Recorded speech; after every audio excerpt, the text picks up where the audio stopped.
इसको आप समीकरण नंबर 1 का दर्जा देंगे। समीकरण नंबर 1 बिल्कुल वैसे ही लिखेंगे। वहां पर क्या था और यहाँ पर क्या है?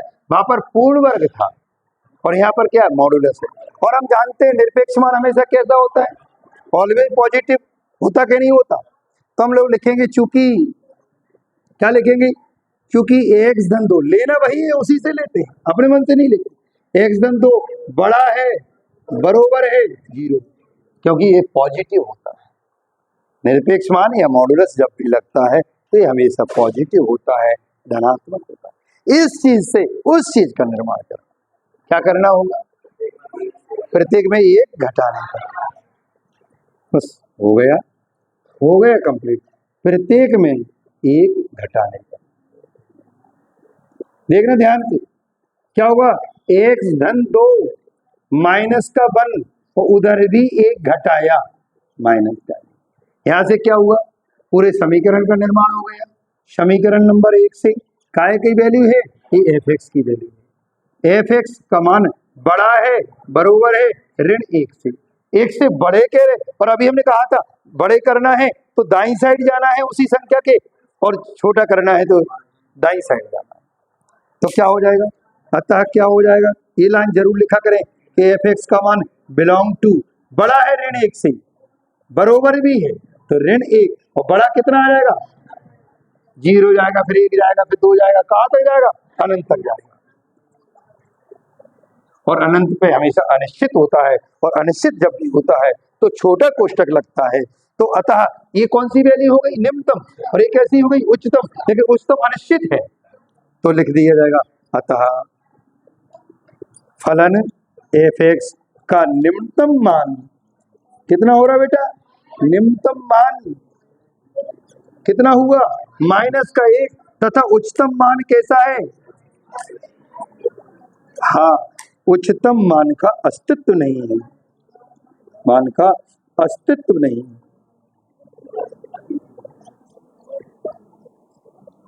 Is it clear? ओके। आपने क्या करना है? इसको समीकरण नंबर 1 का दर्जा देंगे। हम अच्छी तरह जानते हैं चूंकि x + 1 पर मॉडुलस है, और मॉडुलस हमेशा कैसा होता है? धनात्मक होता है। तो बड़ा है बरोबर है 0। Is it clear? बड़ा है बरोबर, जब ये 0 से बड़ा है, अब इस चीज से उस चीज का निर्माण करना, क्या करेंगे बताइए? उसमें सबसे पहले क्या दिख रहा है? मॉडुलस के साथ माइनस दिख रहा है, तो क्या करेंगे? प्रत्येक में है ना 1 से ऋण 1 से गुणा करने पर, गुणा किया है हमने, गुणा करने पर घट, जोड़ा नहीं, गुणा करना, गुणा में तो माइनस x धन 1 होगा। और जब जब जैसे ही माइनस चिन्ह से गुणा करते हैं तुरंत निशान बदल जाता है, और ये निशान कैसा हो जाएगा? इधर भी ऋण 1 से गुणा करेंगे तो पद यथावत रहेगा, क्योंकि 0 में किसी भी संख्या का गुणा करेंगे 0। अब क्या है उसमें? क्या लिखा? 3, तो प्रत्येक में क्या करना पड़ेगा? 3 जोड़ना पड़ेगा। प्रत्येक में 3 जोड़ने पर, जैसे ही 3 जोड़ा तो x धन 1 धन 3, और इधर भी 3 जुड़ेगा, और ये पूरा का पूरा समीकरण काय का होगा? gx का। समीकरण नंबर 1 से तो जे इधर लिखेंगे gx का मान छोटा है बरोबर है 3। तो इससे क्या हुआ? 3 से छोटे किधर की हो जाएगा? माइनस अनंत। तो इसी बात को कैसे लिख देंगे भाई? gx बिलोंग टू 3 से छोटा, लोअर वैल्यू पहले होती है तो लोअर वैल्यू माइनस अनंत, और अपर वैल्यू कितनी है? 3, और 3 पर निशान कौन सा हुआ है? अतः तो क्या हुआ? अतः फलन gx का उच्चतम मान कितना है? 3 है, और निम्नतम मान कितना है? तथा निम्नतम मान का अस्तित्व नहीं है, निम्नतम मान का अस्तित्व नहीं है। Is it clear? ठीक।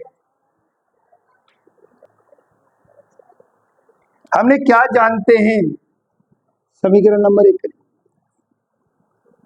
आप अच्छी तरह समझ लीजिए इस बात को, चाहे साइन की वैल्यू हो, चाहे कॉस की वैल्यू हो, साइन एक्स के कितने भी कोण हो, इनके वैल्यू हमेशा -1 से +1 होती है।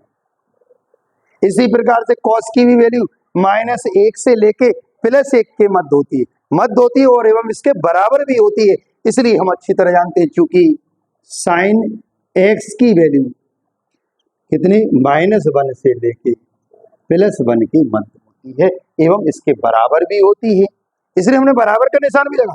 जब इतना है तब कितना होगा, तब -1 छोटा है बरोबर है, और इसी बात को कोण से कोई अंतर नहीं आता। अब हजारों लाखों कितना भी कोण ले लो, लेकिन वैल्यू हमेशा -1 to +1 हो, तो इसलिए वही की वही निशान होगा। -1 to +1 साइन 2x है लिखा है तो 2x लिख दो, 3 लिखा है 4 लिखा है, जो लिखा उससे कोई फर्क नहीं।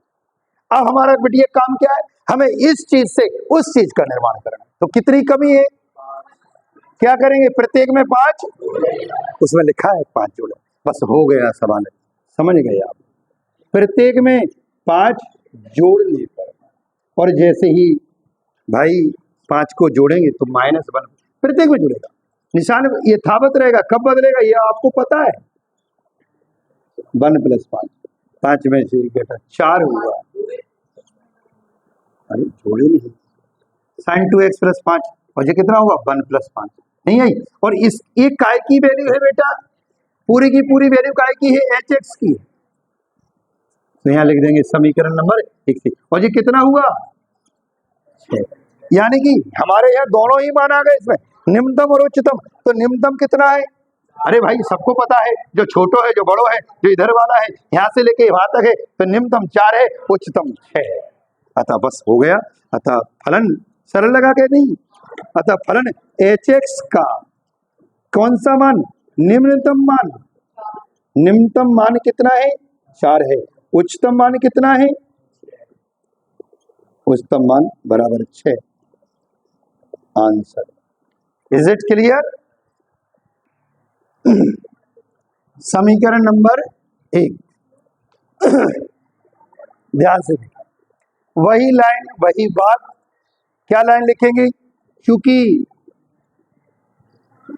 चूंकि साइन एक्स की वैल्यू कितने के मध्य होती है, -1 to +1 के मध्य एवं बराबर होती कि नहीं होती।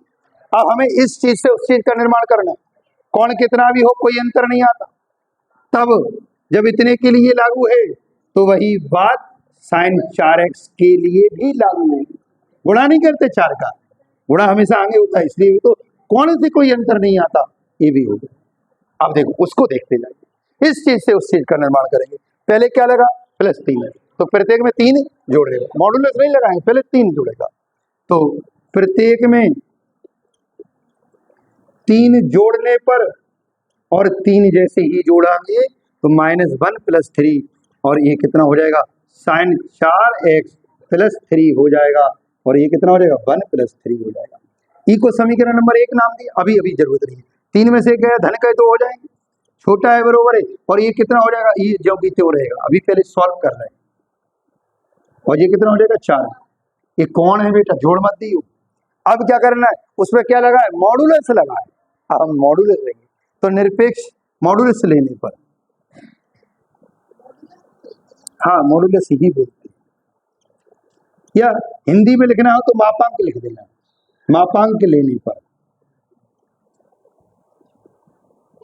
मापांक बोलते हैं। तो निशान लगाना पड़ेगा वो तो बाकायदा, साइन 4x धन 3 नहीं आई सर, लेकिन हम अच्छी तरह जानते हैं 2 का मॉडुलस का मान कितना, 2 का 2 ही रहेगा भाई।